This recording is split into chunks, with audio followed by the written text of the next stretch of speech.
It's In the Game, JT and the Don with your hosts, Jimmy Thompson and Donato Bucci. They're covering the most current issues in sports from the 305 to the 412 and all the way to the West Coast. You can follow them on Twitter, Facebook, and Instagram at JT and the Don or email them at jtandthedon@gmail.com. Now take it away, guys.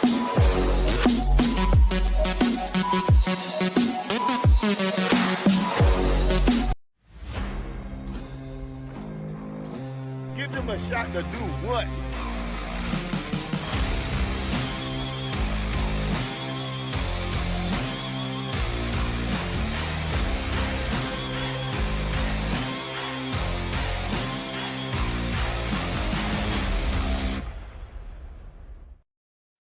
Welcome to the next episode of JT and the Don, presented by Give Us a Shot Network. I am the Don, Donato Bucci, and remember to subscribe to us on Apple Podcasts, Google Podcasts, Spotify, Stitcher, and wherever you find all of your other favorite podcasts. And remember to also subscribe to the Give Us a Shot Network YouTube channel. We have one of our favorite guests in our favorite shows we do all year on tonight. But first, let me welcome in everyone's favorite JT, Jimmy Thompson. How you feeling today? That smile, man. You must be plotting something devious. Why are you in such a good mood? Hey, it's just a good show. I already already know it's gonna be a about good something. show. You're usually always complaining about something, blowing up my phone, complaining, finding something to ruin my day. The fact that you're happy is making me hella suspicious. Well, it's because we're gonna have a great show, but you and I can discuss the keeper rules and keeper trades later after the show. And maybe that'll be the surprise JT segment, but we'll do the surprise to the guest and he can answer my fantasy question. So with that said, it is a all fantasy football episode tonight. Let's welcome in senior sports writer at thegameday.com, Frank Amarante. Frank, how are you today? You gonna bring him in, JT? There we go. Oh, he's in. Okay.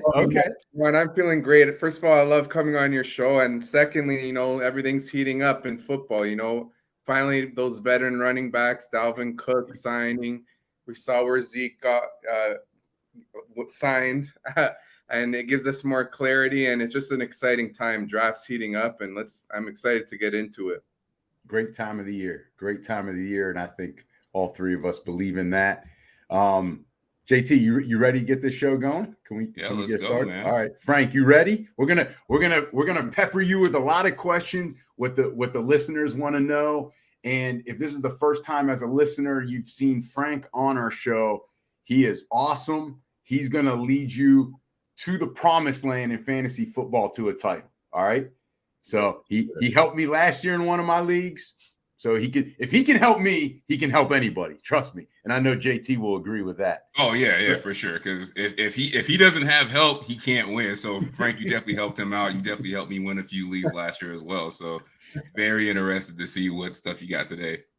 All right. So let's start off. Let's just get right to it. All right. Because we all want to know who you have as the best player at each position and the one breakout player at each position. So we'll provide the position and you let us know who you have as the number one player at that position and then the one breakout player for that position. So for the listeners and fans out there, by breakout player, we mean someone that can jump in the top 10 at that position that was maybe that was outside of the top 10 last year. All right. So, Frank, first one, quarterback. My top quarterback this year is Jalen Hurts. It's such a great supporting cast with A.J. Brown, Devonta Smith. They improved the backfield with DeAndre Swift and Rashad Penny. It's an elite offensive line. But what really puts him apart is his usage in the red zone. He's a weapon. He can rush up to 10 touchdowns. And adding that rushing yard production is just so huge. And one added wrinkle is, if you remember last year, the Eagles were blowing out a lot of teams early in the game and they took their foot off the gas. I'll give you one example against my Commanders. At halftime, Jalen Hurts, I think he had like 300 yards and 3 touchdowns, and then they were up 24-0. So they just they slept walk through the rest of the game. They didn't have to pass. Well, this year they have a tougher schedule, so I don't think they'll be able to do that as much. So you could see Hurts, have even more passing yards. And of course, with that red zone role, it's huge. He's got to be my QB1 for the year. Nice. What about breakout player? Well, breakout, this one was tough for me to pick because a lot of the quarterbacks that I like paying up for one and getting one of the top 8, which goes from Hurts to Lawrence and even Herbert and Fields.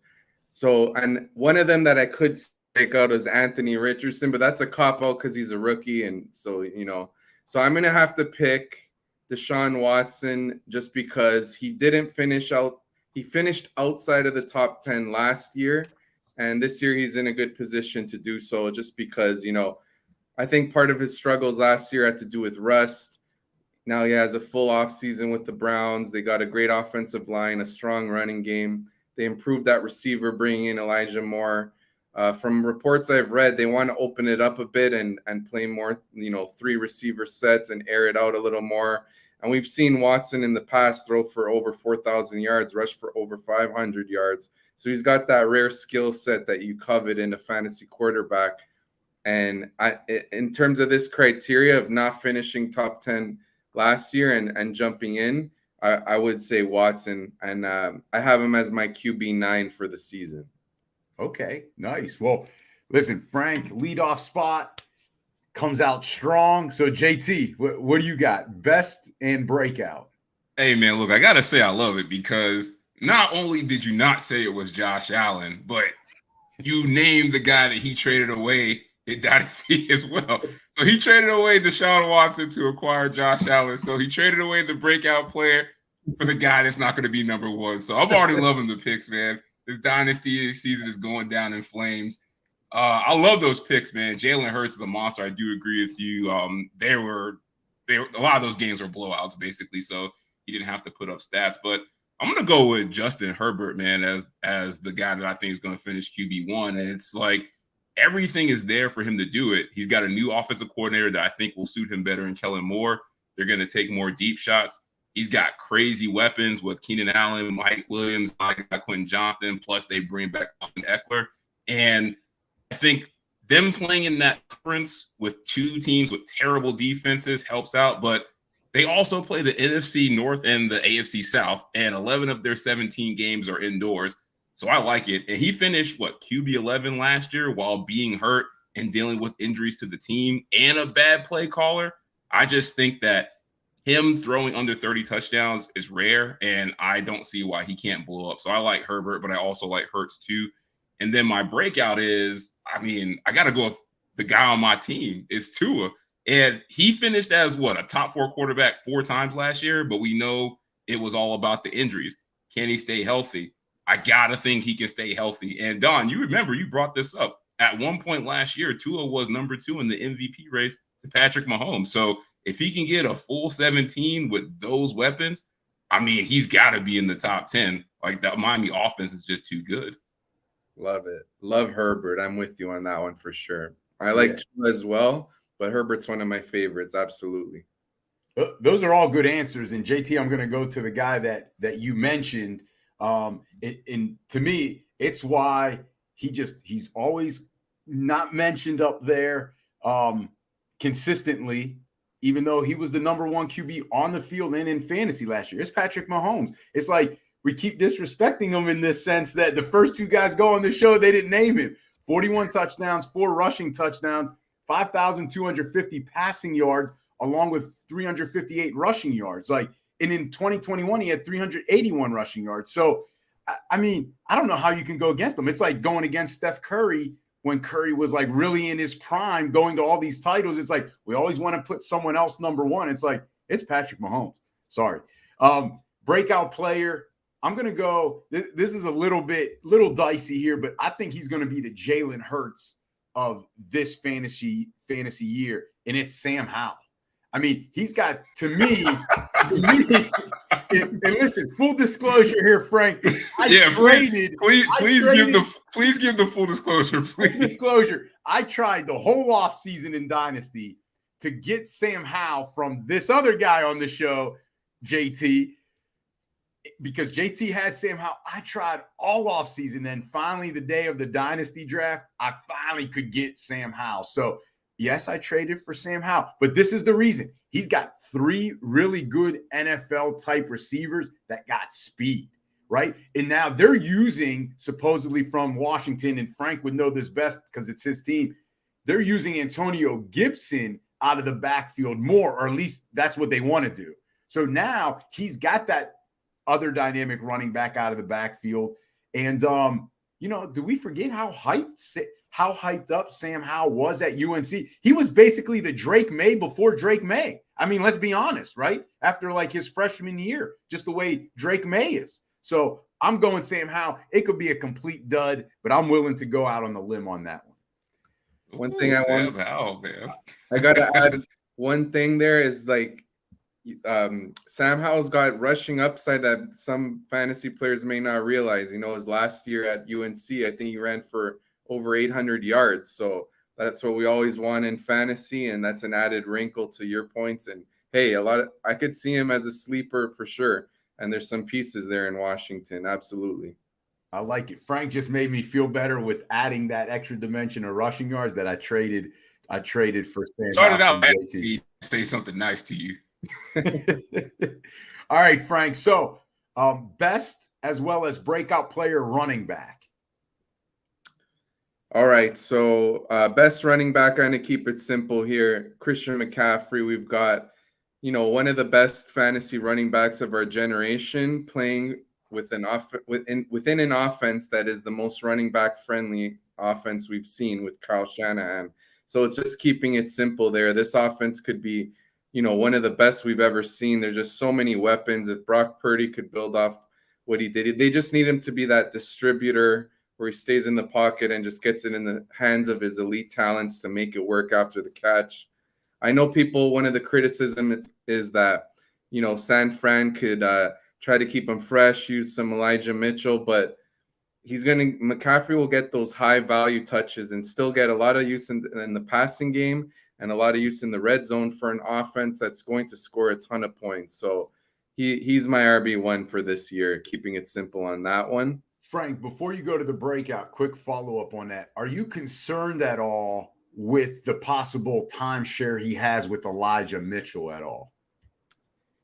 I'm not too concerned just because I'm prioritizing the fact that the offense is so good and McCaffrey gets those high value touches. Like he'll get to lose some of those runs up the gut that are for like 3 yards to Mitchell while getting like, the plays designed for him on the screen or those red zone carries or those crazy plays where they split him out wide and getting all tricky and putting Debo in the backfield. So I'm not too worried. It's just about the fact that he's an elite offense. He's an elite talent. But I wouldn't argue with anyone who put Austin Eckler ahead of him. Got it. So then breakout running back. Breakout running back. This was another tough one because, Tony Pollard is one of my favorites just because Zeke is finally gone and he's got the backfield to himself and we've seen elite production. But if I'm not mistaken, he finished in points per game close to the top 10. So I'm gonna pick for this one Travis Etienne just because I think the Jaguars offense will be really good. They brought in Calvin Ridley, giving them a downfield threat. Etienne was an explosive runner last year. Like he was disappointing as a pass catcher, but he looks like one of the best runners in the NFL, and this team could score a lot of points. I think Etienne could creep his way to the top 10. But if I want to add another, I love rookie Jahmyr Gibbs. He's got elite pass catching upside. I just wanted to add those two just because I love Pollard and Gibbs most. It's just they don't fit in that criteria of not finishing top 10 last year and then picking one for this. So I went Etienne. But hey, I love all three, but prioritizing Pollard. Got it. Okay. All right. JT, breakout, best player and breakout running back. Well, I feel like this is eerily similar to what we talked about last year because I know how much you loved Etienne last year and it worked out. He did really well in his first year. But I'm going to go back to an argument that we asked you last year. And I'm going to take the opposite side because we asked who would you take? Christian McCaffrey or Derrick Henry? And last year I was with you. I'll take Christian McCaffrey ahead of Derrick Henry, but I'm not doing it this year, man. Like, I gotta go with King Henry as the running back one, man. Like, he finished as the RB4 last year, and we're just acting like he didn't play football. But just look at the situation he's in. He gets Tannehill back. He gets another weapon in D-Hop that's gonna take away attention. And you got guys like Treylon Burks and Chigakonkwo who are going into year 2. Those guys can only get better. And the main reason why I love Derrick Henry is all the stuff that we talk about with running backs in the offseason. Who's going where? Who's going to sign? Who's going to a new team? Who's arguing and battling over contract issues? You know who's not dealing with any of that stuff? Derrick Henry. He has nobody compete with him for touches. He's not worried about a contract. And his situation got better. So, I mean, I got to roll with King Henry, man. You know what it's going to be like. With it from week 10 on, you know he's going to be putting up 30, 40-point games. I just want him on my team instead of having to play against him as usual. And the breakout, this was tough because the easy answer is Bijan Robinson. I mean, I know he's a rookie, but, I mean, he's in the perfect spot. But I actually went a different route. I think it's going to be Alvin Kamara. And I know he's getting older, but the thing that is inviting to me is the suspension is only 3 games. I thought he would get much more than that. So 3 games, he comes back. Derek Carr is going to use him closer to where we saw Drew Brees use him. Like, I can see it in the preseason. They want him involved in the passing game rather than trying to use him as a runner up the cut like they've been doing the past couple years. And I just think if he can find that receiving value again, I think that vaults him back into the top 10 because the Saints are a good team. All right. What's interesting is the best running back I have is different from the two of you. So I think it kind of shows that, man, at running back, it's kind of a coin flip on who can be the best in fantasy, at least in terms of fantasy, because I'm going with the guy that Frank mentioned earlier. I'm going Austin Eckler. I thought maybe all three of us would have him. And I think the reason why I picked him was he re-signed that contract, not re-signed, but he kind of added that extra year or extra money this year. So I think that in terms of the contract situation, because that would have concerned me, I think now he's all in for at least this year. So if I'm looking at it year by year, I'm going to go all in on Austin Eckler. I mean, he's got one of JT's favorite quarterbacks, Justin Herbert. So we know he's that one of my favorites now, huh? I like how you put that in there. We can't go one show about football and you just have to bring up Justin Herbert. Like, you made me talk about him today, but is that not enough? Jesus, you didn't even pick him as your QB1. It doesn't matter. I picked him as the guy in that draft, that quarterback.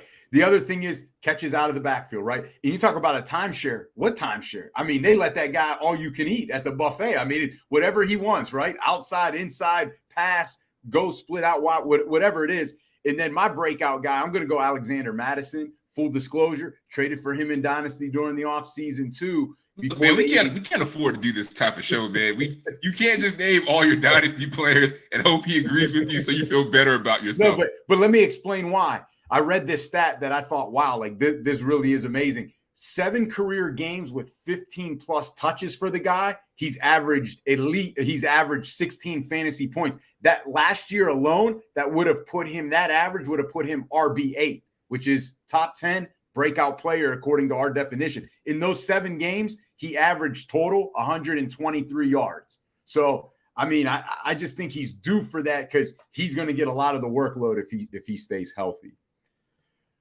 So, next position, Frank. Best in breakout player, tight end. Okay, tight end. Well, the thing is, I could just say Travis Kelce as the top one because that's who I rank at 1. But that's too, like, everyone knows what makes him good and what he's done. So I'm going to pick a player who I think could, usurp him for the throne and finish at tight end 1. And he did it in 2021. He did it recently in points per game. That's Mark Andrews. The Ravens bring in Todd Monken, who's going to have them passing more and play more up-tempo. Playing more up-tempo means more plays, more chance to score points. I know there's a tougher target competition for Andrews in that they, brought in Zay Flowers, they brought in Odell Beckham, and maybe Rashad Bateman could finish healthy. But my thing is, Andrews is that top target on the team. He's that rare tight end that could win downfield and after the catch. And he's just outscored Kelce, like I said, as recently as 2021. So if I'm going to pick one who can, dethrone Kelce, it's Andrews. I think he's the one with the best chance. And for breakout, you wanted as well. This one, I'm going to say Greg Dulcich on the Broncos because he's got that skill set you want in the tight end, and that, like I said, with Andrews, he could win downfield. So he doesn't need to get like crazy volume for him to pay off as a top 10 tight end because he can make, plays further down the field, higher yards per reception. And, the Sean Payton there in Denver now, they can use Dulcich as that, quote, joker tight end that he runs deeper routes. And I know a lot of people like Jerry Jeudy, but it's not like he's this established alpha receiver that Dulcich can't, still put up a decent target share. And, Denver's offense should be improved this season. I'm going to go Dulcich as my breakout. Nice. Okay. I like that breakout player. I do. I actually kind of had him marked as one potential one. JT, who do you got? I mean, it's hard to argue with Andrews. I mean, he's a stud, but you had it right in your rankings. It's Travis Kelce, man. He's number one until he's not. And the reason why I would put Kelce over Andrews is I know Mahomes can play all 17. Like, I love Lamar Jackson. I'm able to argue with anybody all day about how Lamar deserves to get paid and how he is an elite player in this league, but he ain't Patrick Mahomes. And Patrick Mahomes is going to play every game. Plus, the Chiefs have the easiest strength of schedule for tight ends, according to PFF. We think they're the Bible. So I got to use that as another factor in the tiebreaker. And every time we think Kelce's going to fall off because he's old, he doesn't. He just goes out there. He's the tight end one. Like, Kelce as tight end one is like direct deposit. It's automatic. So I got to go with that until it's not. And then the breakout is, look, I know y'all tired of me talking about this. I don't care. I'm going to say it. I'm going with the guy that's already been a tight end one before. It's Kyle Pitts. If he already showed he could do this in his rookie year, it's not his fault. He had the worst quarterback in the league last year. And Arthur Smith was like, look, man, I can't have Marcus Mariota out here embarrassing me by showing everyone he can't throw. So hopefully Ritter, if Pitts just gets a league average quarterback that can throw the ball, he's going to be elite. And he's going to be right back to where he was as a rookie, which is top 10 tight end. So if I'm betting on somebody to break out and get back in there, it's him because he's there before. Okay. All right. Well, I agree with you, JT, even though it pains me to say that. Hold on, say that louder. Say that louder. I don't think they heard you in the back. You said it best. Hey, Kelce's tight end. Wow, I said it best. This is going to be good. Go ahead. I think so too. I just had to get different, just to give a nice little explanation. I'm with you. Kelce is one. But that's I like Andrews. Andrews could be better. He could. That's what makes Frank so great, because I now am questioning whether Kelce is going to be tight end number one. And at the end of the day, it may be Andrews. And once again, Frank will look like a genius. I just like the way JT put it, in that Kelce's tight end number one until he is not. Breakout player, JT knows I like this guy. I'm going to go with the Tennessee Titans tight end, Chigozie Okonkwo. And this is the reason why. He had 14.1 yards per catch last year, led all tight ends, and over 20% of his catches, 7 of them, went at least 20 yards. So I think it shows you he has that big play potential out of the tight end position. And at the end of the day, man, if you can hit on, 2 or 3 big plays like that, I just think that'll do great things for his fantasy stats, and maybe help you at the tight end position. So I'll go with him. JT knows I like him a lot. He wouldn't trade him to me either in Dynasty. So you literally want my whole team. I can't trade you everybody on my Dynasty team. I've given you 4 players already in one offseason. What more do you want? All right, so everyone's favorite position, wide receiver. Frank, who do you have? Best wide receiver and breakout wide receiver. Okay, this one I actually rank him at 1. That's Jamar Chase. So this one's a little bold because consensus has Justin Jefferson, and I can't really argue with that because, I mean, Jefferson's had a crazy 2 years of his career.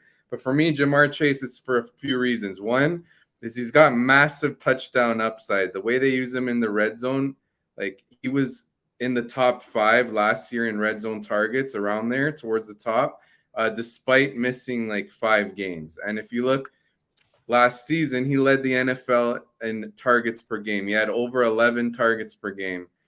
And we all know what he was like coming out of the draft, generational prospect. It's not like I'm picking someone that's way less talented than Jefferson. I think, I don't like to just draft based on who finished top last year. Like, I don't mind if you would do it. I just think Chase has that legendary season in his bag that we haven't seen yet. I think he could get 15 to 17 touchdowns.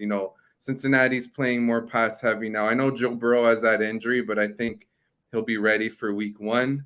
And that's another bonus, being tied to one of the top quarterbacks in the NFL. So that's one of my bold stances this year, is that Chase is who you should take first overall. And I think he will outscore Justin Jefferson. For breakout, this is one of my favorite targets of the season. Did we have that? If we had that section, it's okay later. I think you had one where we had our favorite targets, but I'm going to say him here anyway because I love him. That's Calvin Ridley. He finished wide receiver 4 in 2020 in points per game. So he has that. He's already has that elite fantasy season under his belt. He goes to the perfect situation. They're pass heavy in Jacksonville. Trevor Lawrence is an ascending star. They needed a downfield threat. I think Ridley will instantly slot in as their top receiver there. And, he could win on the perimeter. He could win downfield. I would encourage you to read his Players Tribune article where he wrote about his struggles with his foot injury and mental health. He had to take painkillers to be able to play, and he was playing hurt. And I think that, people are concerned about the long layoff being rusty, but there's a chance maybe the long layoff helped him get healthy, helped him get right. And he's highly motivated. He was disappointed in himself for being suspended for the sports betting. So don't underestimate an athlete with the chip on his shoulder. And I think he's in a great spot to really reestablish himself as one of the elite wideouts in the NFL. Nice. Okay. I mean, listen, I would like that because I got Trevor Lawrence. So, and yes, Beverly Thompson did mention that this is such a My Fantasy Team show, and I think you'll like this one. Finally, a player that doesn't belong to JT. Because you won't sell us Jamar Chase. That's why we don't have him. We've been trying to acquire him, and the price is outrageous. I don't have Jamar Chase. No, I'm talking about her. Yes. We got. Maybe we can come to co-ownership or something. We'll strike a deal. We'll work up the paperwork. Honestly, that's a tough act to follow, Frank, man. I mean, Jamar Chase is a stud, but I'm gonna break the rule. He said you're not gonna pick somebody that's less talented than Justin Jefferson. I'm gonna do it, and it's a long shot, but I can see this guy having a path to being wide receiver 1 overall. And for the first couple of years, I didn't want to believe it. I'm like, how's this guy doing this? But he just keeps going out there and balling. And now this team's in a good position. And he was 7th in targets last year. Now he's the man. The only people that are taking away targets from him are unproven rookies. It's Amon-Ra St. Brown. Everything that plays into these wide receivers breaking out for wide receiver 1 is the volume, and they play in a high-scoring offense, and their defenses aren't that great. Cooper Kupp did it, Justin Jefferson did it, and it's almost like you can see it coming. And I just feel like people are uncomfortable with saying Amon-Ra St. Brown and wide receiver 1 overall in the same conversation. But everything is set up for him to do it. I mean, Jared Goff, hate it or love it, he's been playing out of his mind in Detroit. And I just love they're playing in that division. There's no defense. Every game is going to be a shootout, and they play indoors. I just have it in a gut feeling that Amon-Ra St. Brown will be wide receiver 1. It'll be close between him and Jamar Chase, but would not surprise me if he's there at the end of the season. Hey, I love it. I'm high on him. I put him wide receiver 4 in my rankings. Love that one. Love it. All right, see, I don't feel so bad. I'm not that far off. Now, the breakout is I'm less confident about this one. I'm going to go with the wave and the vibe that I feel from everybody and what they're saying, but I can see this not happening. It's Garrett Wilson. And the only reason that I'm saying that he could do it is he was top 10 in targets last year. I think it was like 8 or 9.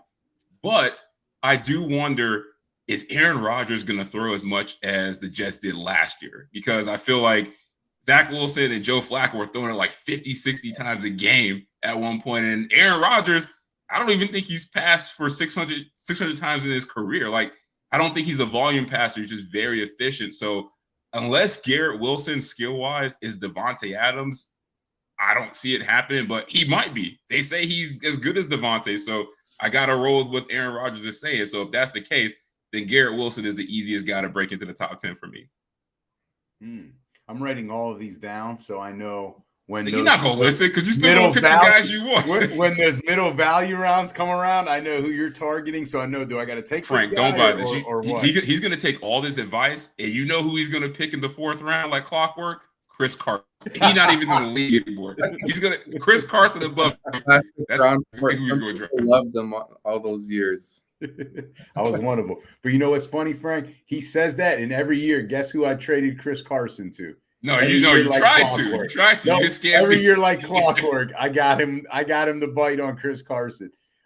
Those are all great names you guys throw out. I mean, again, though, I think the disrespect, like Justin Jefferson, did we forget he was wide receiver number 1? Wait, Kirk Cousins is still there, right? He's still throwing. Who's the head coach, JT? Who's the head coach of the Vikings? The doppelganger. So O'Connell is still there. And did they bring in anybody that really would take away a lot of targets from him? No, I mean, Addison and Hawkinson. Sorry, they're going to take a lot of targets away. I mean, no, let's be honest. Like Hawkinson's a good piece, Addison's a rookie. Ain't no way Justin Jefferson's going to have way less targets because a rookie came in. I don't care if that guy's the Biletnikoff winner or the Heisman winner. Justin Jefferson is an MVP type of guy. I'm going to stick with Justin Jefferson. At least for this year. And then, I'm going to go with, this was a tough one, breakout player, but I've got this funny feeling that the Washington offense is going to be really good. They've got Bieniemy there. They've got their young quarterback there. They've got this young receiver with speed. I'm going to go Jahan Dotson. You already saw it early on in the preseason. They already connected for a touchdown. I bet you those guys worked a lot together last year because they were so young.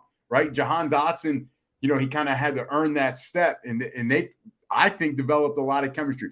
JT can laugh all he wants because yes, I traded for Jahan Dotson too. Frank, I know I keep beating this horse, but this is just a manifestation show for him. He's literally naming all the players he traded for in Dynasty in hopes that they will do something. You can joke all you want, but I am. When the listeners are listening to this, I'm backing up my opinion on these rankings and our breakout player and best player by telling you I believe so much in it that I also did it. I went out and got these guys. It's like, would you want a stock analyst to tell you, hey, buy stock in Apple, yet he's going out and buying stock in something else? Like, why aren't you buying in Apple? Why do you want me to buy an Apple? So if you're going to sit there and say, well, I traded for Jahan Dotson, but I'm going to tell you, breakout player is Chris Olave. Well, I didn't go get Chris Olave. So I'm just giving the listeners the truth that this is who I like. I went and made a move for them. Maybe it works out great. If it doesn't, at least I stuck with my guns. I'm going to take you seriously when you name somebody that is not on your team or was not formerly on your team. I did. I mentioned the conclude. All right. So let's go. This is kind of a funny category, but defense, right? Who do you see end up being number 1? And then who's that kind of sleeper breakout defense, even though it's so sporadic and defense is so hard to tell. But, that's why you're the expert, Frank. Well, for number 1, I'm going to, keep it simple on this one. I'll take the Cowboys.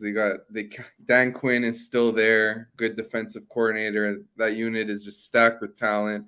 Brought in Stephon Gilmore. Drafted a defensive tackle in the first round. Mazi, I think you pronounce it, Mazi. So that helped them stop the run, which was a weakness of theirs. You know, they're a good team, so they'll be in game scripts where they have a lead, where they can get more sacks and turnovers and maybe defensive touchdowns. So that's who I would take as a team that I think could finish at 1. As for sort of a sleeper one, and this one is mostly based on their easy schedule, the New Orleans Saints. They get to play. I know Bryce Young could be really good, but he's a rookie. That's a fact. They got to play him. Get to play him twice. They get to play, Baker Mayfield or Kyle Trask twice on the Bucs. Desmond Ridder twice, and then I believe even their other opponents. I don't have it up with me, but like the first 7 weeks, it's all good matchups, and that's something you like when you're streaming defenses, because you could just pick one up and you have them for that chunk of weeks. So, they still, especially in those home games, we've seen this defense dominate at times. Like, look back to that game against the Raiders where they shut them out. So they have that in them, and I think that would be my breakout for this year. All right. That Saints pick by you must have been really good, because I see JT wrote something down when you said No. He's absolutely right, because you and I talked about this on a previous show, and he said he didn't have the list, but I remember I had this list somewhere because we talked about it. Those quarterbacks that he is talking about that the Saints play: Tannehill, Bryce Young twice, Jordan Love, Baker Mayfield, Mac Jones, C.J. Stroud, Trevor Lawrence, Anthony Richardson, Justin Fields, Kirk Cousins, Ridder twice, Jared Goff, Daniel Jones, Matthew Stafford. Oh, and Baker Mayfield twice. So I see what he's talking about. I mean, if you could build the easiest quarterback schedule to play against, I mean, it's hard to beat that list. So the Saints pick, I gotta love. So I love your answers. I think we got the same answers, but in different fonts. So the best defense, I'm gonna keep it simple. It's the Eagles. They had the most sacks ever last year. And then I don't know how the NFL does this. They let them add the entire national championship defense from Georgia while losing nobody on defense. I don't understand how you let this happen. Yeah. But yeah, I gotta say it's the Eagles, man. They're just guaranteed to get sacks. Their special teams is usually always good. They usually get a couple, return touchdowns every year. And you just know they're gonna be good. And if that offense is dominant and they can run the ball like they did last year, the defense is going to just tee off even more. And then for the breakout, I'm going to go with the same kind of route you took. It's hard to find it just because so many teams play high scoring matchups. I'm going to go with the Tennessee Titans just because they play in a division with probably the 2 worst rookie quarterbacks that are going to start from week 1. They get to play C.J. Stroud twice and they get to play Anthony Richardson twice. I mean, that right there should win you some weeks. And the Titans defense is usually always really solid. They got Jeffrey Simmons and some other pieces, and they're always well coached. They're not flashy, but I think they can be right around 10 to 11 if things break right for them. I'm going to go the Steelers. I'm a Steeler guy. They're going to get after it. They re-signed all their big guys. They got to make a push. They got to. You don't even have Steelers gear on. You can't talk about them. They got because I support. No, hold on. You make all this ruckus about me. I'm having to wear the team's gear, or I can't claim them. You don't even have Steelers stuff on. You don't get to talk about any Steelers players. This is a fantasy football show. It's not the NFL preview show. I'll wear Steelers. Are you a fantasy fan? You're a real Steelers fan. Represent them. I picked my defense. You didn't pick the Dolphins. Listen, I'm going Pittsburgh. They're going to create a lot of havoc, a lot of turnovers, sacks. Alex Highsmith, T.J. Watt coming off the edge. Minka back there doing his thing, maybe a pick 6. So I'm going to go Pittsburgh. And then kind of that breakout team, I think, is the Colts. They maybe have the best interior defense in the NFL. Secondary is kind of young, but can make plays. And guess who returned? Shaq Leonard. So they missed him. I just think Colts defensive-minded head coach, right? I think he came over from I don't know if it was Chicago or whatever. Chicago, but yeah. So defensive-minded guy. He's going to make sure that defense is solid, tight, and like I said, Shaq Leonard coming back, I think is a difference maker for that team. This guy living dangerously. You're willing to go down this road with the Colts again after they let you Again, down and I didn't make the said Super Bowl? Fantasy defense, though. Let's not Hey, get too man. Attitude reflect leadership. Remember that. All right, so Frank, let's go to talk about the tight ends. I feel like they never get enough love unless you're Travis Kelce. That's why he's the number one. But this season, it can be different, and the feeling is in the air.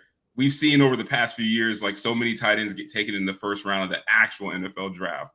So it begs the question: is the depth at tight end the best that it's ever been? Well, it's tough to say best that it's ever been, but I will agree that there's depth there, and it hinges on this. It hinges on if Darren Waller lives up to expectations in the Giants as their top target, because he's got an improved situation from last year where he had to compete with Devontae Adams and alpha like that for targets. Now he could be like the de facto top target for the Giants, and if he stays healthy, that gives you another bona fide stud tight end to go with, Kelce, Andrews, and then also what helps with the depth is Hawkinson just took off when he went to the Vikings. He was getting targeted like crazy. Just you love that volume. And then another X factor to really make this year go off with tight ends is your boy Kyle Pitts. If, like you said, Mariota was the worst quarterback in the league, Pitts had a catch rate sub 50%, which is that's what really deep threat receivers get, not a tight end. I know Pitts runs downfield, but that's crazy. Come on.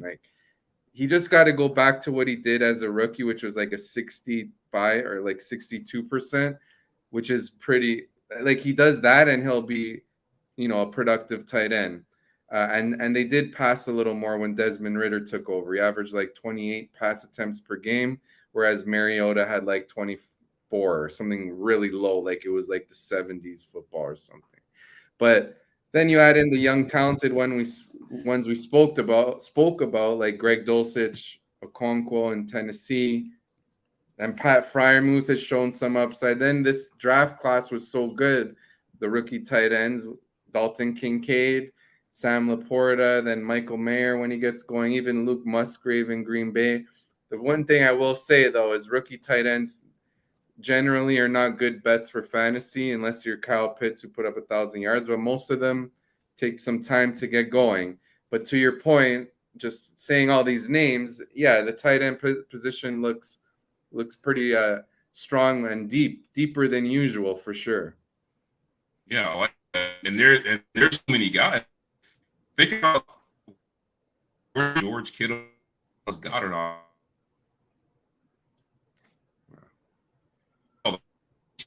At least I feel comfortable if I don't get a top 3 tight end, there's still hope that I can get somebody that can help me win some weeks rather than it's a 0.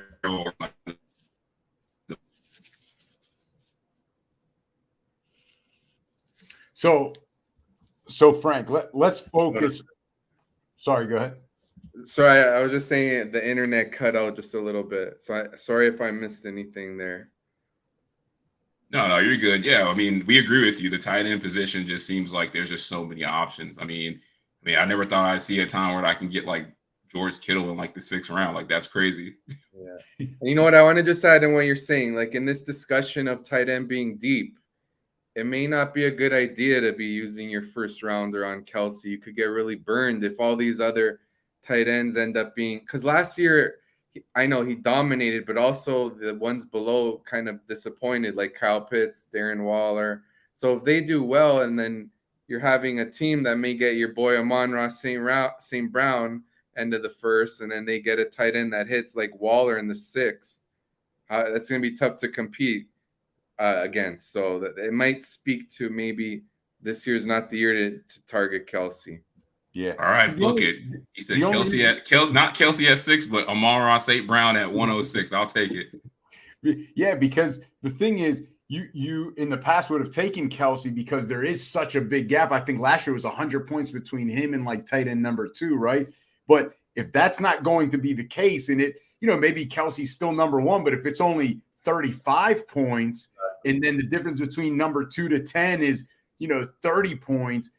there isn't that big of a gap for it to be worth it to take him in the first round. Doesn't mean you can't take him maybe earlier if you just want to have the best tight end. But, I think I was listening to ESPN, they have the 24-hour marathon, and we can't do that here, unfortunately, because we don't have the budget to pay Frank for 24 hours. But the thing is, they were talking about taking Kelce 1.01, the first overall pick. And it's like, I agree. And that's a great question that was put in there by JT, is that the depth of the tight end position this year, like Frank was saying, he probably makes Kelce not a first round pick, but let alone the number 1 overall pick. I think that would be drastic, like taking him number 1 overall. Well,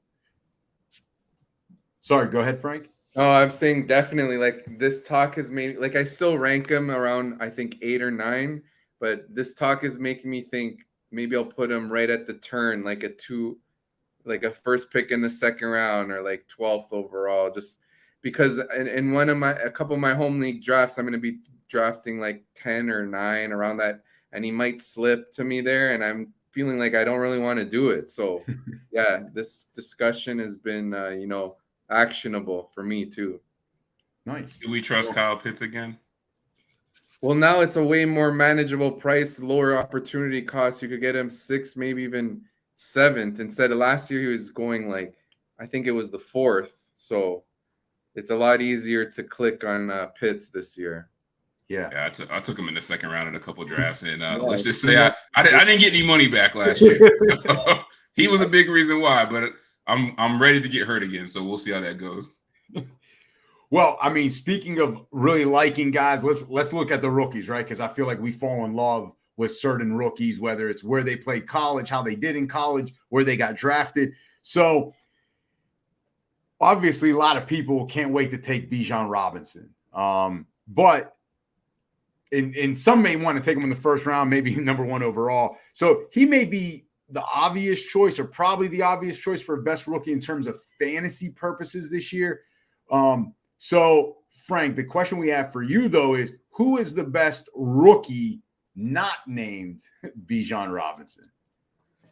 Okay, so for this one, I got to go with Jahmyr Gibbs, just because, as a prospect, he's like one of the best receiving prospects out of the backfield, but one of the best running backs in terms of pass catching skills that we've seen in a while, like since Christian McCaffrey. That's how heavily touted he was in the passing game. He's in an offense that, like we've mentioned, is going to score a lot of points. They have a good offensive line, but most importantly for his pass catching, they got a pocket quarterback who loves to check it down in Goff. And like if he had a scrambler, that would cap his receiving upside. But because he has a Goff, when he's checking down, he's looking at the running back. He's not going to, take off like a Josh Allen or a Jalen Hurts. So when you add all that up, you could see them put up a ton of points, especially in full PPR leagues. One concern, he will lose some red zone opportunities to David Montgomery, but Gibbs is explosive and he could finish in the top 10 running backs, but you get him in the 3rd round, maybe even lucky you get him, he falls to the 4th. So that type of ceiling is huge. And with running backs, you love when they get taken in the 1st round because it's a devalued position now. So they don't, as we've seen in NFL drafts, they don't go in the 1st as often. So when they do, especially top 15 like Gibbs did, their teams, they got big plans for him.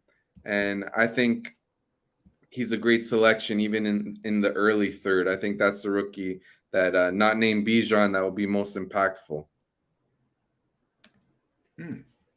I like it. JT.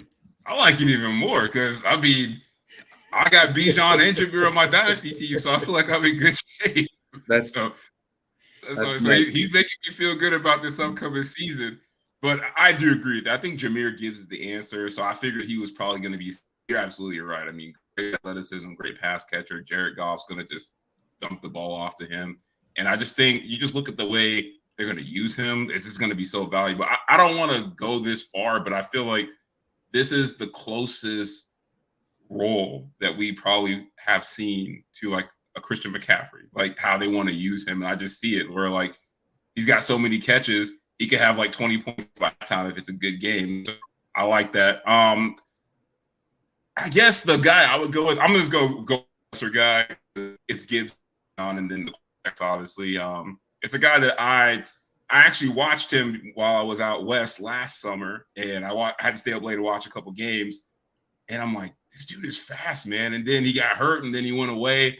And then I look up this year, and now reports are he's the fastest guy on the team. And I saw him in the first preseason game, and I feel like they're going to use him a lot. And it's the Packers tight end, Luke Musgrave. Like, I really think that I know you don't rely on rookie tight ends, but if you want to wait until the end and get a tight end and roll the dice on him, I just feel like the role for him is going to be there. And he's got the athleticism to do damage at least for, 4 or 5 games. So I like his upside long-term, but I think he could make noise as a rookie. And I think he's a guy you can practically get for free. He probably won't even get drafted. You can get him off the waiver wire. So I like him. Man, that's really going out on a limb because you got to figure Green Bay's going to try to protect Jordan Love as much as they can, run the ball. He has good chemistry with Dobbs and Watson. So I like that though, JT, going out on the limb. I'll also go out on the limb. Full disclosure, is this guy on your team? Yes, I like this guy. I told you this is not the type of show we want to have. We don't want. This is not Don's fantasy team. This is literally for fantasy. So everybody can hear about all types of players, not just the guys on your third place team. No, none of the listeners are in our leagues. I mean, listen. I like this guy prior to the draft, not for fantasy purposes, but just in general. And then especially where he got drafted. And then there was an injury early in camp. And now he's climbing the depth chart and he plays for the Kansas City Chiefs. It's Rashee Rice. I mean, you already saw the way they're using him. You can roll your eyes all you want. But Kadarius Toney going down. Is there a roll your eyes button on this thing? Let me find it. No, there isn't. Thank goodness. Like, Toney going down, he did Kadarius Toney things. He's out there first practice, something happened to the guy. Shocker, right? So what happens? Here comes Rashee Rice. He's starting with, who's his quarterback? Patrick Mahomes. Are you kidding me? He's got Andy Reid, Patrick Mahomes, and he's a young, versatile receiver that's now like number 1, number 2 on the depth chart. Like, you think they're going to roll out MVS for 16, 17 games? They did it last year. But Toney can't last the whole season. He was great in the playoffs. And if he was a healthy guy, I would say, you got to buy stock in Kadarius Toney. But they're basically going to use Rashee Rice the way they use everybody else. He doesn't have the speed of like Toney and Tyreek Hill. They're going to find ways to get him the ball that all of a sudden you're going to look up and be like, this guy's massive for a rookie in terms of numbers. I'm just going to go with him just because. Patrick Why do we always do this, though? Like, I'm not arguing with you against the pick, but I feel like we do this. It's like anybody that plays with Patrick Mahomes and Andy Reid is going to put up mad stats. And it's like we see so many guys go there not named Travis Kelce, just absolutely do nothing. Yeah, like Juju and everybody that's played with them not named Tyreek and Kelce, even my guy Sky Moore, like he might be out of the league. So I know you love Rashee Rice. He called him the best receiver in the real draft before the draft happened. But it's just like I just can't say like, because you play with Patrick Mahomes and Andy Reid, you're just going to be a top 15 player. But I mean, I agree. You bring up that's a great point. The difference is the stock they're putting in guys. They signed Juju to a 1-year deal. MVS, they didn't give a lot of money to. They spent a 2nd-round pick on this guy, and they already they spent a 2nd-round pick on Scott Moore too. Right, but I think it should go to show you something how much they believe in him already. That he's already starting over Sky Moore in the first preseason game that Patrick Mahomes started. It'd be different if like Kelce was out, Mahomes played. Like he got like only 1 drive, but Rashee Rice was out there and he was productive in the limited time. I mean. I'm just saying, Rashee Rice at best is going to hit you with the Sammy Watkins special. 150 and 2 touchdowns week 1, never to be heard from for the rest of the season. Let's hope not.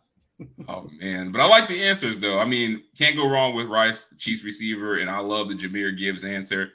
But let's go with the must draft players. So everyone has their list of guys that they're taking in drafts, regardless of who's there. So, Frank, I want to know, what are 2 players that you'll regret not drafting? So you're telling people, take these guys no matter what, and you won't be sorry. Okay, so I can't pick Calvin. That would be one of them, but I already spoke him up. So I'm going to go and add on to what you said of Amon-Ra St. Brown. You talked about how he's such a target hog.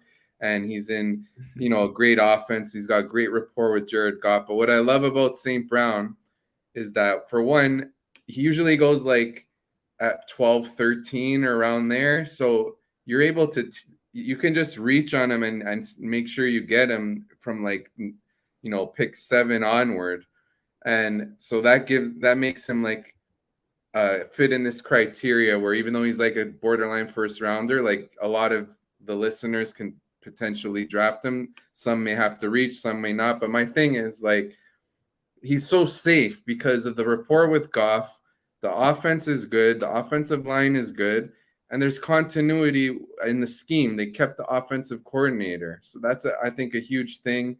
And, St. Brown could be, like you said, like that Cooper Kupp target hog monster in the slot. Like Kupp had like the best fantasy season ever for a receiver. But like in terms of being that slot guy that just gets so many targets and is just so consistent for you, excuse me, I think he's a must draft, especially if you play in full PPR leagues. Now, if I'm going to add another one, let's see here. So you've been mentioning so many that I like. We talked about Ridley. I love Herbert.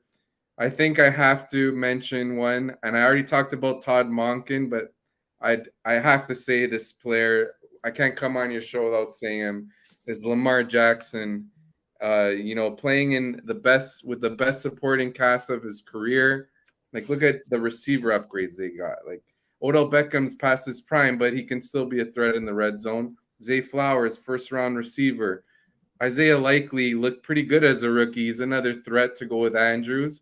And we just need Rashad Bateman to stay healthy. And with them playing at a faster pace, passing more, I think he'll still run for 800-plus yards.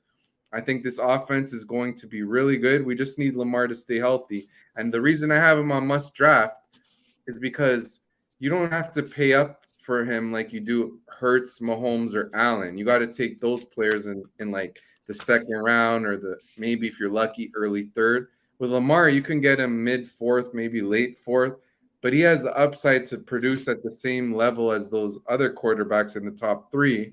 So you can really optimize and create a really strong roster by getting Lamar in the 4th, and maybe you got Gibbs in the 3rd, or you got like Jonathan Taylor fell to you and you got St. Brown. So you then would have a wide receiver 1 with an RB1, a Gibbs who could become an RB1, and then a total stud at quarterback that you got at a reduced price because he's coming off 2 injury-plagued seasons.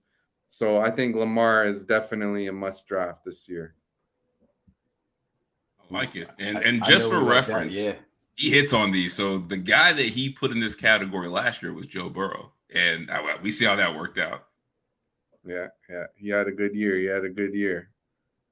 Well, I wrote down Lamar Jackson, so JT, don't be stealing him from my list. Just go on to the next one. I don't want to hear you talking about how you're going to steal us advice. Just go on to the next question. All right, so Frank, let's look at the opposite here, right? You have 2 guys you can't walk away from, must draft. What about who give us 3 players here that you are out on it or essentially avoiding in all of your drafts? So we'll start off with Cooper Kupp. I know how great he's been the last 2 seasons. He's got such great chemistry with Stafford, but there's a bunch of red flags here. And being that you have to take him in the first round, it could really impact your season. And one, of course, Kupp is over 30 years old. That's a slight negative. Father Time is undefeated.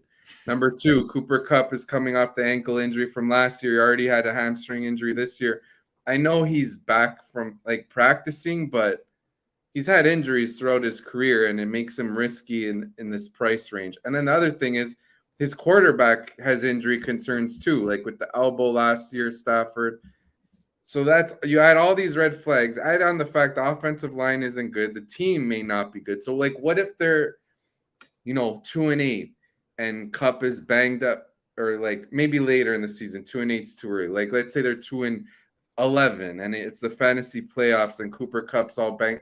They have no incentive to really play him. They can just shut him down for the year, and that could hurt you where it matters most in the fantasy playoffs. So the fact that you have to take him in the first, it's not really my cup of tea. I'd rather take Bijan Robinson at that price, or even reach on Amon-Ra St. Brown, because I think he's just so safe in Detroit. So there's one, Cooper Kupp. Another one that we can mention here that I'm not really drafting much of, and it's not so much that I hate the player, it's just that in the way I draft my team and where he goes, I'm looking either at another position. So I'll just get into his Najee Harris. Like, we love having a bell cow running back. They improved their offensive line. He can catch passes, even though he caught much less with Kenny Pickett, who scrambles a little more compared to, Captain Checkdown Ben Roethlisberger. But my thing is Najee goes like third or fourth round. And in that time of the draft, I want to take Jahmyr Gibbs. I want to take Calvin Ridley. Maybe I take Mark Andrews or pay up at tight end. What I want to do is get either Lamar Jackson or Justin Herbert at my quarterback. Because like we mentioned, they got 2 major upgrades in supporting cast and play caller. And I want to get one of the, not Kelsey range, but like just below that in tight end, like a Andrews or a Hawkinson, maybe a Waller. So when I want to draft those players is where Najee Harris goes. So I'm not going to be taking Harris in that range. And that would be my second player to avoid. Another player that I would say to avoid here is, well, not really. Okay, so I mentioned Deshaun Watson as a breakout player, and I like him. I will take him.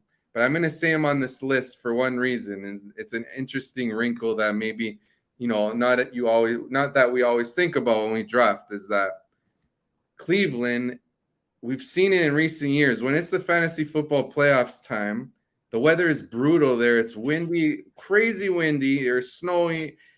And they have 2 home games during the fantasy football playoffs. One of them, I think, is against the Jets. Sauce Gardner and company, tough pass defense. So if you do take Watson, it's not so much I want to avoid him. I want to say that you should prepare for perhaps maybe you should trade him before the playoffs. Maybe you should get, a contingency plan, because I'm not going to feel comfortable playing him there. The weather could be so bad. Like, I know it's so far away, but hey, that's the set. Like, there's a good chance it's going to be not a suitable weather type of game. So I'm going to add him there, even though I do think he'll finish in the top 10 fantasy quarterbacks. It's just that when he's going to help you most, he might not be worth starting. When you're as good of a fantasy player as, or fantasy owner, I should say, as Frank is, you playing for championships. So you have to look into the playoffs in the championship weeks. And Frank, does it also play a part with the Deshaun Watson thing that he's got to play the Baltimore defense twice, the Pittsburgh defense twice, and Cincinnati's defense is nothing to sneeze at. It's been really good. I know they lost some guys, but it's been really good too. So that might be 6 games right there of the 17 that, he might struggle. Yeah, I agree. And he might be that type of player that if you look at his final stats and his fantasy points per game, like I said earlier, he's in the top 10 quarterbacks, but he might have those dud weeks, like against those tough matchups, like you mentioned, or in difficult weather conditions, like I was saying, and in the worst time in the fantasy football playoffs. So that's the concern with him for sure. Got it. Okay. That kind of used to be my thing with Josh Allen. It was like, he's great, and then they start playing at home in Buffalo in the playoffs, and he's putting up 20 points instead of 35. So, yeah, I agree with you on the weather. That's a big deal. You took one of my guys, Cooper Kupp. I agree with everything you said, man. I'm just out on him for all those reasons. Old age, his quarterback's about to fall off a cliff too if he's not already down there. So it's just bad bet. Another guy I'm out on it's probably going to be unpopular, but is Jonathan Taylor. And this is contingent that he stays in Indy, because if he gets traded, then his value could go anywhere. But I'm assuming they're not going to trade him because Irsay said they're not going to do it. So he's playing on a team where the owner thinks he's not valuable. They got a rookie quarterback that's probably going to be one of the best running quarterbacks in the league out of the gate. So and he doesn't catch passes, and they're not going to check it down. So I just don't see where his value is going to justify me taking him in the first round or in the first half of the first round. Like, the rushing touchdown upside is gone. He's not going to be getting the passes, and I just don't think that team's going to be very good. So I think he could end up being a disappointing pick, especially on where he's going. Like, I think I'm not sticking with him at all. And then the other two are guys out don't necessarily, they're not going to go high, but I just think that there's so much hype going around them going into this season. And I'm just like, let's slow down. The first is Christian Watson. And like, I think everyone's just like, oh, we saw him score so many times last year. And it's like, wait a minute. He scored all 7 touchdowns in like 4 games. Like, if that's not a red flag that that's not going to happen again, I don't know what is. And then Aaron Rodgers is not there. You got Jordan Love. Like, he might be the next Patrick Mahomes, but he also could be the next Zach Wilson. We don't know. So I'm going to say it's safe to say that Love is not going to be Aaron Rodgers year 1. So I got to be out on Watson. And then also they have more weapons, so it's more competition. And then the third guy, I just don't see it. Maybe you can call me a hater. I'm just not seeing it. I watched the tape of him making all these plays, and it's just like, I'm not buying it. It's George Pickens. And everybody swears he's the next Randy Moss. And I hear guys like, yeah, I got to leave with George Pickens. I'm taking him early. And I'm just like, why? Like, there is literally a guy on that team that could get 150 targets in his sleep in Deontay Johnson. And now they have more competition for targets. Like, Jalen Warren's going to play more. You mentioned Najee Harris. Like, he's still going to be a factor. And Freiermuth. Like, where does this George Pickens to Jamar Chase outbreak happen? Like, I'm just not seeing it. So those would be the 3 guys that I'm like completely out on. Like, I don't care if they fall to me. I'm just not drafting them. You know, I think Frank said it best with the guys to avoid. I'm listening to the experts. So just go on to the next question, JT. You're not avoiding Sam Howell? Next question, as Drew Rosenhaus once said. Next question. Oh my gosh, man.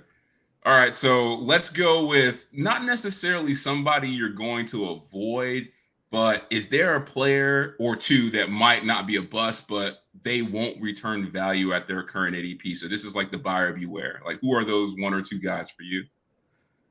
I think one of them is who we were talking about earlier in Kelsey in the first round, because we said about how we have all this talent at tight end.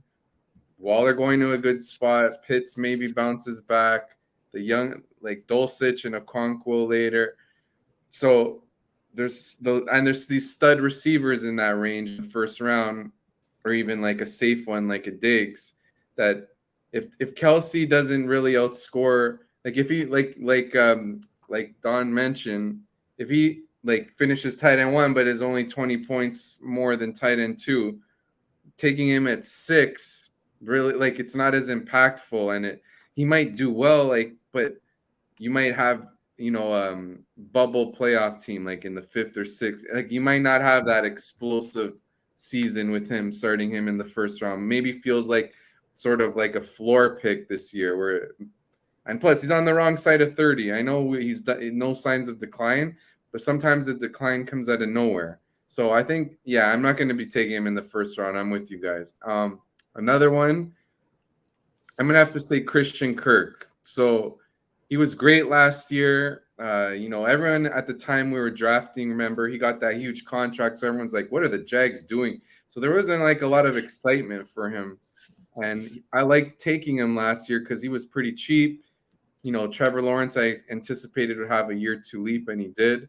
But now this year, I think Calvin Ridley is an alpha receiver 1 and is going to lead in target share.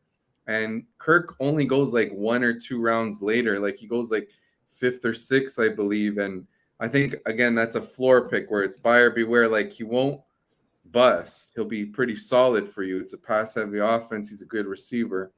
But I don't think he gives you that ceiling that you covet in creating that, type of league-winning championship fantasy team. Especially, like, let's say in the 5th round, I'd rather take a swing for the fence. Like, sometimes you got, like, Kenneth Walker falling all the way there, or J.K. Dobbins. And I just don't see Kirk. Like, really, think about it this way. He had a career year last year. Do we really think he's going to have improve on those numbers with Ridley? That's significant target competition that was added to the receiving room. So he's more of a floor pick, and that leads me to say buyer beware. Yeah, I like those picks. And to add on to that, like, what if Travis Etienne becomes more part of the passing game too? Like, that's more target competition. So I definitely can see that being like a pick that won't return value. And you guys mentioned good target guys that will take targets away from him. They have Evan Ingram too, right? Yeah. So I mean, a lot of people have him maybe as a top 5, top 6 fantasy tight end. So Yeah, that's a really good one, Christian Kirk. Both of those are great, Frank. And so this next category is kind of always fun to try to guess because it's really a difficult one to try to guess. But who will be the best bounce back player in terms of like fantasy? Not comeback player of the year, but bounce back player for fantasy. Okay, so this one's tough because there's so many we could have been saying that we talked about, like Justin Herbert's a bounce back, Lamar could be one, Ridley could be one. So let me try to really think it here. Okay, so I got it. Bounce back. Well, this is a receiver who has a rookie. It's not like he tore it up, but he had a stretch where he was really good, and he was really hyped coming into last year. Now he's got a change of scenery in year 3. I'm talking about Elijah Moore. You know, last year he was like in the doghouse in New York, and he didn't like it there. They had him running way downfield, and Zach Wilson was such an erratic passer. It was not a good situation. So now, of course, he goes to Deshaun Watson. He can emerge as a wide receiver 2 ahead of Donovan Peoples-Jones, and a lot of people liked him as a prospect.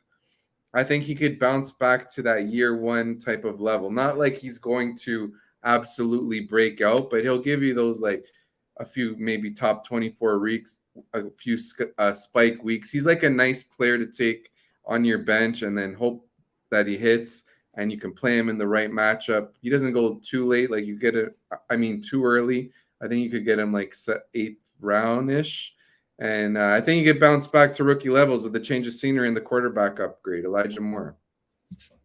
Yeah, so we're smiling because you finally named a player that's on Don's team. You finally said something good about some player that he has. And I know his eyes just end the up. show. I knew he's gonna start smiling. Show is over. Right. Show is right over. We can close the show on that one. With the Jets toward the end, like he was tearing it up, and people really thought he would be that guy the next year. And then Zach Wilson just couldn't play football. That was frustrating. It was the worst because at the beginning, like when you like a player and maybe week 1 or 2 they do nothing, but you still kind of have that hope, and then you're like, oh, let me give him one more week, and then it just nothing changes. That was so frustrating with Zach. Frank, are you concerned at all that he already has an injury? He has a rib injury. Is there any concern of that because he suffered that I think in the second preseason game? Well, I got to read up on the latest reports of it, but I haven't heard that it's too serious. We'll have to wait and see on it. But okay, I think so I shouldn't. So you're saying I shouldn't trade him just yet? No, it says he's day to day. I think he's gonna be okay, dog. Don't worry about it. He's gonna survive. Wait till he catches a bomb from Watson or something. Well, I want to ask you guys both this because it seems like we're talking about a lot of Browns players, so we're recommending that they're not a team to avoid. Are you guys worried at all about Stefanski's play calling? Because I feel like I love Deshaun Watson. I think he can transcend any scheme. But I feel like Stefanski worries me as far as, like, can they support multiple receivers? Because we saw Amari Cooper do his thing. But, like, do you feel like the targets will be there in that offense for a guy like Moore? And do you see Watson being able to live up to a top 10 ceiling and not worry about the Stefanski play calling? Yeah, so that's a good point because they've been run heavy in the past. But one thing I read in an athletic article about the Browns is they really wanted to open it up and play more 3 receivers. That's why they brought in Moore to give them, Cooper, Moore, and Peoples-Jones, decent group there. And they drafted a receiver too, Cedric Tillman. I think it was relatively early in the 3rd round, if I'm not mistaken. So I think they want to open it up just a little bit. So that's the positive. But of course, you got to still bake in some risk that they'll still be such a good running team, with Nick Chubb carrying the rock. So because of that, it's not like I'm so excited to be taking Watson or Elijah Moore. I am excited to take Nick Chubb, but that's another point. But yeah, so I think the answer is somewhere in the middle. Like, if they fall a little bit to you, you take them. Moore's got a good price, but actually Cooper would be a buyer beware pick for me because he goes like 3rd round, and now he's got more. He's got more target competition. Well, it depends on the format. It's third or fourth round, but yeah, he's got more target competition with Elijah Moore, and he's never finished, I don't think, in the top 15 in points per game in fantasy. So Cooper would be the one, to your point about the risk of the continuing to, run at a decent clip, where at least Moore is priced in a way that it's not as there's not as much opportunity cost that can, like, you're not taking Moore over, like you could take Cooper over Gibbs. Moore, you're taking over what? Gibson. So like, okay. I mean, you got me convinced. You said they're going to play more 3 receiver sets. So if they're doing that, then I'm all in on the Browns offense. No, that's what I'm saying. Like, take the ones who are cheaper, but not like Cooper feels like he's at his peak price, what he would ever be. Because people are excited what he did with Brissett. Oh, now he's got Watson. But I don't think it will necessarily mean he'll score more fantasy points. So in terms to sum it up, if Watson falls a bit, I would take him. Chubb, I'm all in. I'm down at his ADP, like late first round. I think he's in a great situation. And Moore is a nice pick if you could get him like in the 7th round. Okay. So, Don, that means I'll be sending you a trade offer for Elijah Moore. Look in your inbox and don't be too greedy. All right, so this next question is for everyone, and I feel like we all have felt this. So we spoke earlier about tight ends, and Kyle Pitts is one of them, of course. But recently, many fantasy owners feel like they have doubts that he will ever live up to the expectations placed on him by everyone. So that got me thinking, who is a player that we need to let go of and realize that it's never going to happen for them in fantasy? Oh, that's a good one. Okay, I got it. I'm gonna go with. I love how it's like a switch in Frank's mind. He's like, okay, he processes the question, and it's just like boom, he has like spits out an answer. I mean, it's like this guy has pissed me off too many times. It's amazing. It's like a machine. It's like processes the question, spits out an answer. I love it. No, because like the way the question is framed, it's like it perfectly sums up and describes this player. And we mentioned him early. We mentioned Chiefs receivers. I got to say Kadarius Toney, because I know we love his upside. We see how he jukes out defenders, and we see, like, we think of, oh, what can he do as this monster after the catch with Patrick Mahomes? But it feels like he always has a nagging injury, and when they traded for him, they kind of eased him in. Who's to say that he's not just like a gadget player and he plays like the Mecole Hardman role, at least for this year? So I think, especially earlier in drafts, before he got injured, he was getting like selected at a pretty high price, like 7th round. I'd rather take who I just mentioned, Elijah Moore. Maybe Toney is just a gadget player. So a lot of like writers or creators, when they like Toney, they see that his targets per route run is so high, and they think like, what if he starts running more routes? He's going to get a lot of targets. But it could also be that they're designing plays for him and he's just that gadget type of player. I don't know. We have to see. The jury's still out, but he seems to always be a player that fantasy players really get excited about and inflate his price. So for that, I think we should just let go. It's just go for like Sky Moore, take a shot like that. He goes a little later, or you could, your boy Rashee Rice, take a chance. I think, Toney, I think it's time to let go. Yeah, no, Frank, that's a great pick, and I think to add to it, you got to consider the injury history. I mean, how many games did he miss with the Giants? And then he comes to Kansas City first week there, he's tweaking the other hamstring, that he tweaked the other one in New York, and then gets there. Like, dude, you're playing with Patrick Mahomes. Get on the field. You're going to get paid. It's crazy. And then he had 2 knee surgeries this offseason that nobody talked about. He had a knee surgery, comes out first day of practice, and does something to that same knee again. Like, I can't trust the guy. He is that why you traded him for nothing? Absolutely. I had him, Frank, in Dynasty. I got rid of him this offseason. I was like, when this guy's on the field, fleece. Love him. Like, he's all-time fleece. He's unbelievable. I didn't fleece anybody. Yeah, he's unbelievable when he's on the field. But the problem is getting him on the field and staying on the field. I think it was like, was it the receiver in Seattle? Was it Rice or Percy Harvin? Like, could never stay on the field. Like, when they were on the field, great. But I forget which Seattle guy it was, but he reminds me a lot of them. Agreed. I think Percy Harvin was the one thing. He always seemed to be injured, but he was great. But Yeah, it's the same idea. Just can't stay on the field. Yeah. All right. Kadarius Toney, Don, you sticking with that, or you got somebody else? No, I'm going to go someone else, and I almost don't want to say it now because this was one of Frank's breakout players. So I feel like either I'm going to look like a genius or be completely off. My bet's on you going to be off, but go ahead. Me too. I mean, if Frank says the opposite, I'm always going with Frank. I'll still put this out here. I just don't think he'll ever recover and get back to where he once was. So I look at it, it's a little bit different that he'll never live up to expectations. I don't think he'll ever be able to live up to what he once was, and it's Deshaun Watson. And it's not only that he's playing in Cleveland with bad weather, he's got those defenses, but this is the other thing. I don't believe it. And I read the same thing that Frank read, and I'm hearing it on these fantasy shows about they want to open it up, throw it. What fantasy shows are you listening to? Don't worry about it. Don't worry about it. Share this with me. Don't worry about it. You have your own premium subscription, the PFF Plus. But the thing is, I don't believe it, Frank. I don't believe it. You have Alex Van Pelt. He's been there since 2020. So now this is what, fourth season? You tell me they're just going to change things all of a sudden when you got Nick Chubb in the backfield? And then on top of that, Stefanski did this in Minnesota. He did the exact same offense. Very conservative. When he would have ruined Justin Jefferson, we would have never have known Justin Jefferson. We would have never known of the gritty dance. You know what I mean? Like, we would have never known because Jefferson would have never found the end zone, you know?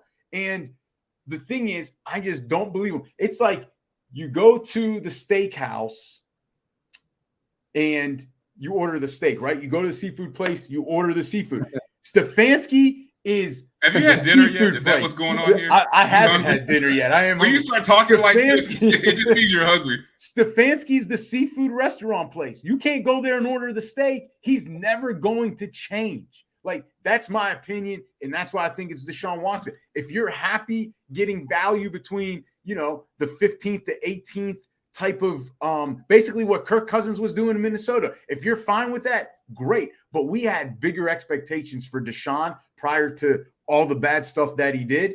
I just don't think he'll get back to that level in fantasy. And I think a lot of it's Stefanski, and where, like Frank perfectly said, playoff time, Cleveland for fantasy playoffs ain't going to happen. All right. I like those picks. I had two guys, but you guys didn't name any of them. So I'll just go with the one guy. And I've never had this guy on the team before, but I just feel like the way people talk about him when they're talking about how their teams will be going into the season because he's on their roster, and like when they talk about him in like trades, his value is very annoying to me because I feel like he hasn't done anything to warrant this, and I just don't think it's ever going to happen. It's Hollywood Brown. Like, I feel like everyone just thinks like, oh yeah, he's just going to be so great.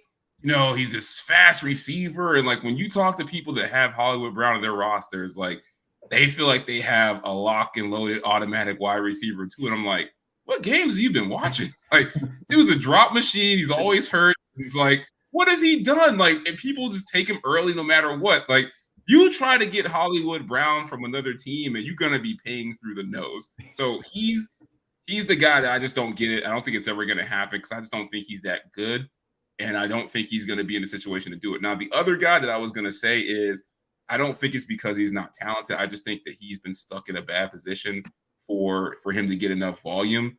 But he's the same way. Like, you talk to people, he's on their team, they love him, or they're going to the championship. You try to trade for this guy, no, he's the best ever.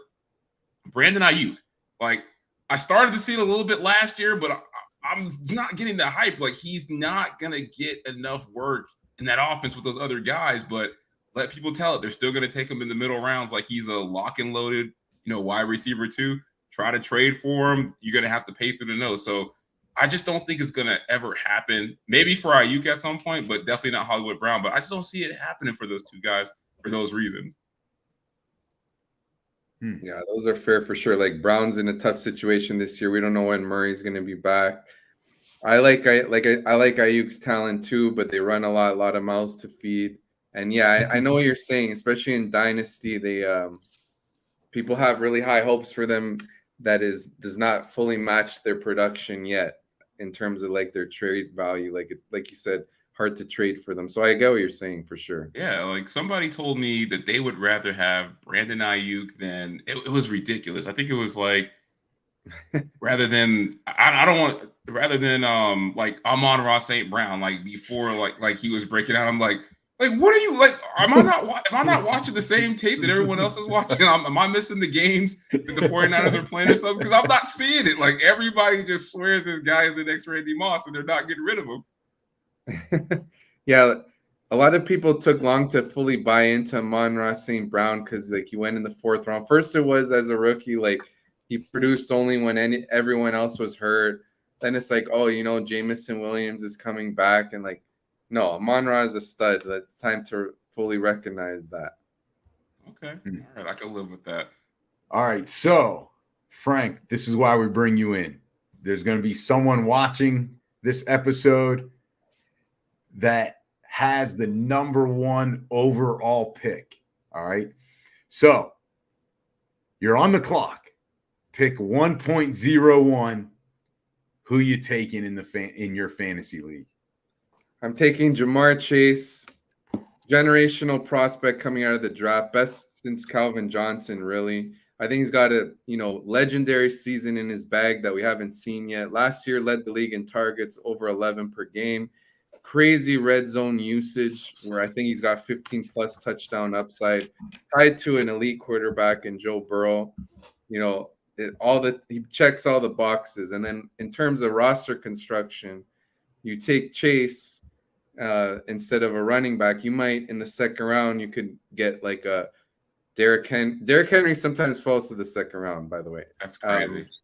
Or like maybe a more realistic one like a Ramondre Stevenson, or if you could go receiver heavy and go like Chase, get a Chris Olave, then you can get a Ridley, then you can take a Kenneth Walker. I just like building the team wide receivers early because there's some mid-range running backs that are a little bit undervalued, even like a J.K. Dobbins, even like if players who really avoid them because their offense, like Rachaad White, but hey, he could catch passes. So in terms of the player, I love the player in Chase, and he also helps with roster construction. I like taking the receiver first rather than a running back. I like it. Awesome. I like it. And for reference, his pick last year for 101 was Justin Jefferson. And every draft that I had the number 1 pick, I took him in, and I did pretty well. Oh, that was one of the nice hits. Yeah, that was good. Yeah, when it's a really good pick when Frank himself smiles is like, yeah. He's like, yeah, I did that. That was a good pick by me. So JT, if you can fix the draft order, so I go number 1.01. I take Jamar Chase, win a couple titles, make a little money. That'd be great. Frank, before I let you go, though, all right, we have this segment, Surprise JT. Yo, why do you do this? Scenario or something. I want no parts of this. Why do you do this? This isn't for you. This is for Frank this time. Oh, so, good. Frank, he can annoy you. I'm gonna just sit over here. Hey, we have the fantasy expert. He can settle it right now. If he answers it the way you've answered it, I'll keep my mouth quiet and we'll move on. If he answers it the way I answered the question, though, you and I, JT, are going to have a little sit down with the owners association of your league. So, Frank, this is the situation in a keeper league, whether it's a 1 or a 2 keeper league, right? During the off season, can you trade anyone else on your roster that someone else wants to make a keeper? Oh, that's a good. Okay. So I'm in a few keeper leagues, even in baseball and other sports where we keep like 4 players. And we always do this. Like the players who we're not keeping in the off season, you try to trade them and get some picks. And it's totally fine. And I get it because you're only keeping 1 or 2 and you might have all these players that, like, if you have a really stacked team, then you have a chance to trade away at some of those players and get the picks back that you may have traded to stack your team.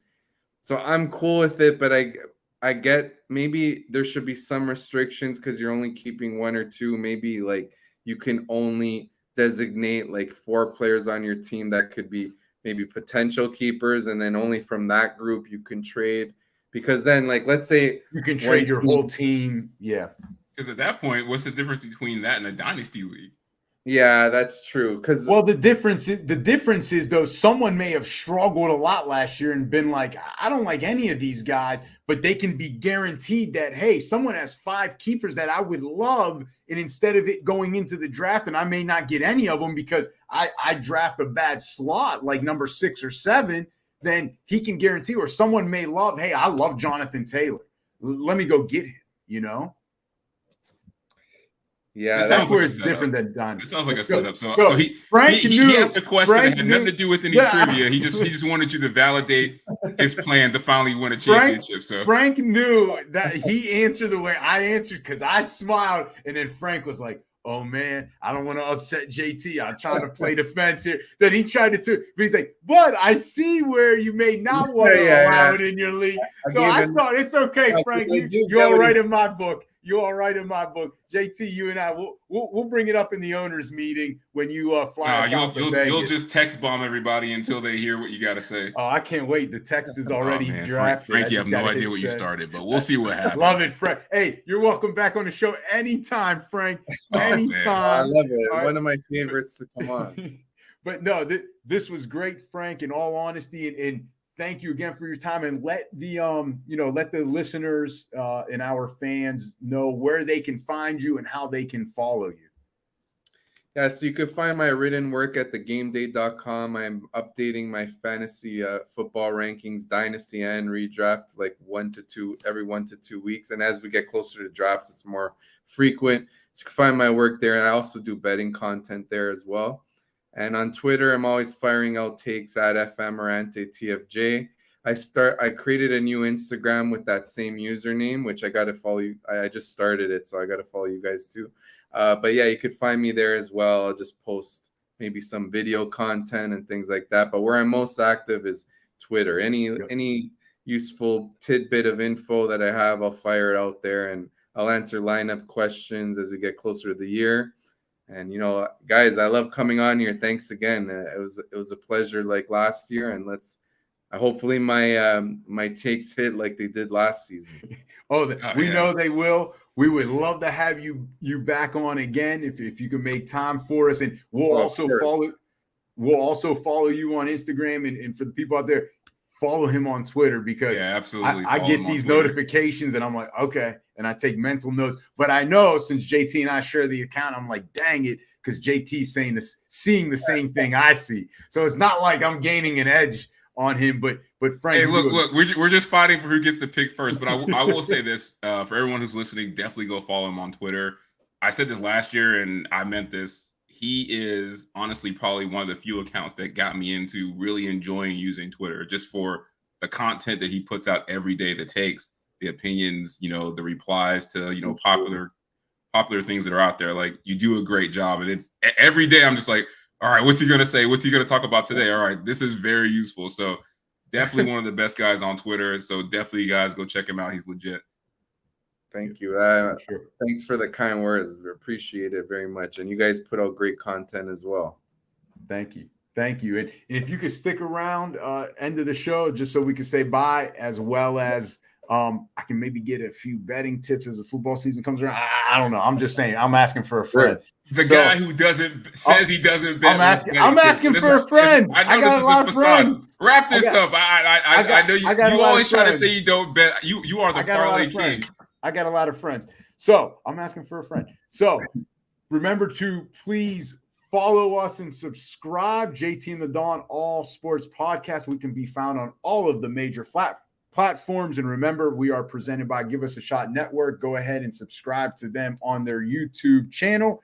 And if you like what we do, give us a 5-star review. And JT, if you don't like what we do, give us a 5-star review. And social media, please follow us. Our handle, JT and the Dawn, as you see on your screen. We can be found on Instagram, Twitter, TikTok, and Facebook. So, JT, great episode. Again, thank you very much to Frank Amarante for joining us. And until the next episode, see ya. Peace.